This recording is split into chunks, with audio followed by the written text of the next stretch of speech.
On New Year's Eve, while in Mammoth Lakes, California, we decided it was high time to finally explore Mammoth's local hot springs. So the following day, we set off in search of hot springs and hopefully a good soak. Heading south on the 395 and just past Mammoth's airport, where the little green church is, we turned on to Benton Crossing Road, and eventually a left onto Whitmore Tubbs Road. What is unique about these natural hot springs is that they are part of the Long Valley Caldera, which is a 200-mile depression, and the result of a massive volcanic eruption some 760,000 years ago that spewed 2,000 times as much lava as the Mount St. Helens eruption in 1980. This caldera, which is one of 3 of the United States supervolcanoes, has an extensive hydrothermal system. Today, we'll explore 4 of the relatively close and somewhat easily accessible hot springs within the system. Off of Whitmore Tubbs Road, there are 3 possible turnoffs that will bring you to a hot spring. Starting with the furthest and the 6th dirt road to our right, we arrived at Shepherd's Tub that holds 4 to 6 people, only to find it occupied with naked bathers and others waiting in the wings. So we set out on foot towards the Crab Cooker Spring, a mere half-mile away. From a distance, we could see that it was occupied. We hoped that it would vacate soon, but no such luck. I've seen it unoccupied, but at the time did not have a suit or a towel. Going au naturel was not really an option. From here, we headed back to Benton Crossing Road and on to Wild Willie's Hot Spring. Of all the springs in the area, Wild Willie's is the most popular and easily accessible. 4-wheel drive or a higher clearance vehicle is not particularly necessary. As it was mid-afternoon, we arrived to a nearly full parking lot. Curious, we decided to take the 2/10 of a mile walk down the boardwalk to see how crowded the hot springs really were. Wild Willie's has 2 main areas in which to soak: an elongated natural pool to the right and a heart-shaped one to the left. Seeing as we were on more of an exploratory mission, we decided to forego squeezing in a soak here and headed back on to Benton Crossing Road, where we found a rugged route to Rock Spring Tub that definitely required 4-wheel drive. We were unsure as to whether it would have water in it or not, as back in October we found it bone dry. If one wants less of an adventure, Rock Spring Tub can easily be driven to directly off of Whitmore Tub Road. It's warm. Yeah.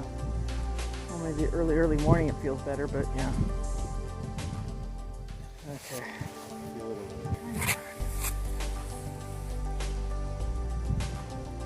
Yeah, it's tepid. Not worth it.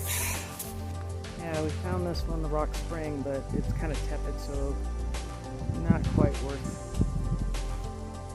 soaking in, at least now. Maybe if it was snowing, it would be cool. Okay, we've been driving around all day, going to all the different hot springs. It's January 1st, so it's New Year's Day, so this place is a little busy. So we're just kind of getting a lay of land for all of the hot springs, and I think we're going to hit it tomorrow morning for a sunrise soak. Up and early, we made our way back to Wild Willie's Hot Spring. Alright, headed out to the hot springs. Hopefully we'll make a sunrise, and I think it's going to be kind of crowded this morning.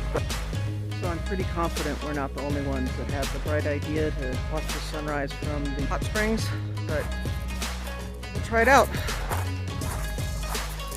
See how it works for us. Pick a cup of coffee and watch the sunrise fully.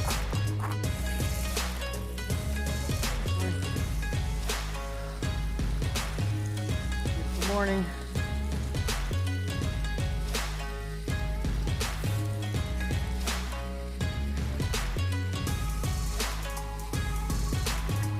Pretty good.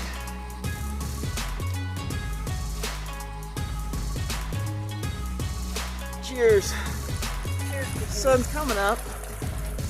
It's interesting to note that as we watch the sun rise, we are witnessing an annual event known as Perihelion.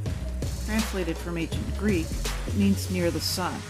Because of the Earth's elliptical orbit around the sun, during this January 2nd sunrise, the Earth is its closest to the sun, making the sun appear 3% larger. Likewise, in that moment, the Earth is also moving at its fastest. Did you notice the acceleration? 19 miles per second. Beautiful morning here, a little full.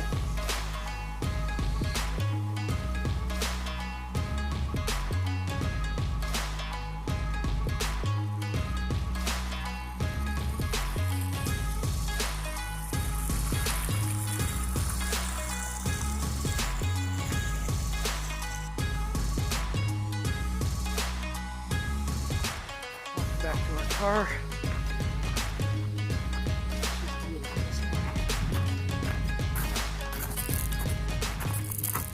All right, well, that was a nice soak. It's like sitting in a nice warm bathtub where you don't have to turn the hot water on again and again to keep the temperature just right.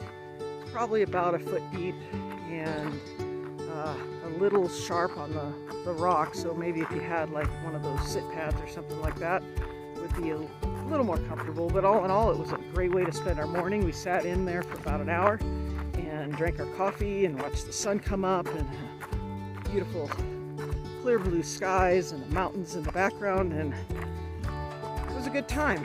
It was a nice idea. I recommend checking this out. It's the Wild Willie hot springs, and if you get here early in the morning before the sunrise, you have a better chance of getting in one of the tubs.